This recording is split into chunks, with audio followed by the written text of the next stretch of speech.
In a bid to calm the growing anger against India in occupied Kashmir over the abduction of many civilians by the Indian Army and killing 3 of them in custody in Surankot, Poonch district, the police have registered a case against a brigadier and 3 other officers of the Indian Army who perpetrated the heinous crime.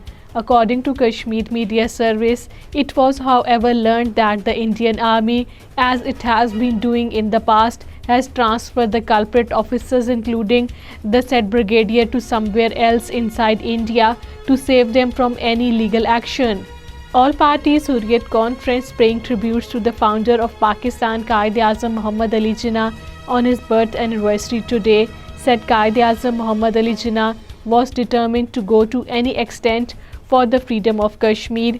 According to Kashmir Media Service, APSC leaders in their separate statements issued in Srinagar said Quaid-e-Azam was a great visionary leader.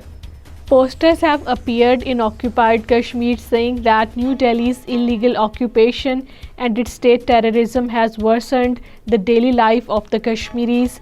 According to Kashmir Media Service, the posters displayed by the pro-freedom parties said the real brutal face of the Indian Army is once again on display in the Poonch areas where innocent citizens are being picked up and killed in the custody of the Indian Army. National Conference President Farooq Abdullah has denounced the normalcy propaganda being peddled by the Modi-led Indian regime in occupied Kashmir and asked for addressing the core issues of Kashmir through talks with Pakistan.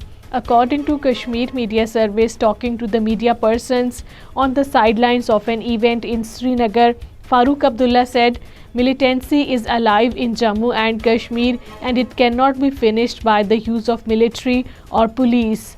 Indian authorities put People's Democratic Party President Mehbooba Mufti under house arrest in Srinagar to prevent her from visiting the families of 3 civilians killed in the Indian Army's custody in Surankot, Poonch district on Friday. According to Kashmir Media Service, Mehbooba Mufti was put under house arrest on Monday. She was planning to visit Surankot.